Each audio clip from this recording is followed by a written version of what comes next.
सबैलाई नमस्ते।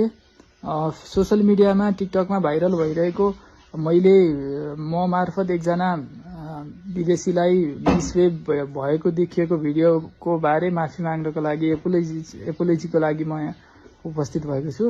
त्यतिखेर भएको घटनाबारे थोरै बताउँदा त्यो 1 वर्षभन्दा अगाडि हाम्रो पिकनिकमा उक्त टुरिस्ट आइपुगेका थिए।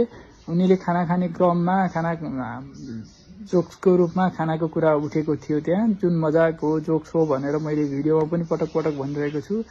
र त्यो पिकनिकको परिस्थितिले गर्दा त्यसपछि उसले भिडियो खिचिरहेको कुरालाई भिडियो चाहिँ नखिचिदिनु, भिडियो खिच्नुभन्दा अगाडि त कम्तीमा सोधिदिनु भनेर कन्सेन्ट लिइदिनु, मलाई भिडियो खिचेको मन परेन भनेर मैले उसलाई बताउन खोजेको हो। अब त्यो परिस्थितिले गर्दा त्यहाँ अलिकति रुड भएको देखिएको रहेछ।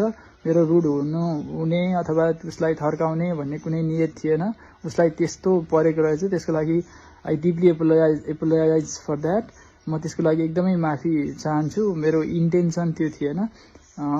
खालि भिडियो चाहिँ कन्सेन्ट नलिकन खिच्नु ठिक होइन भन्ने थियो। तर त्यो पिकनिकको माहौल परिस्थितिले गर्दा अलिकति रुड भएको देखिएको रहेछ, चर्को भएको देखिएको रहेछ।